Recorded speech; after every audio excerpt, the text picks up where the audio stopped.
Hello everyone, and welcome to the channel.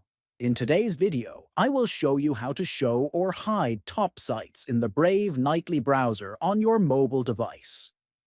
If you are new to Brave Nightly or want a cleaner new tab page, this guide will make it simple. First, open the Brave Nightly browser on your mobile phone.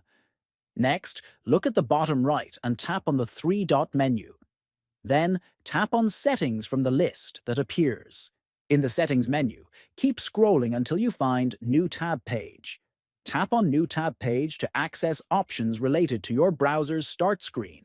To show top sites, turn on the Show Top Sites option. If you prefer to hide top sites and keep the New Tab Page simpler, turn off the Show Top Sites option. When you turn top sites off the strip of frequently visited site icons will disappear from your new tab page. If you found this helpful, feel free to subscribe to the channel, like the video,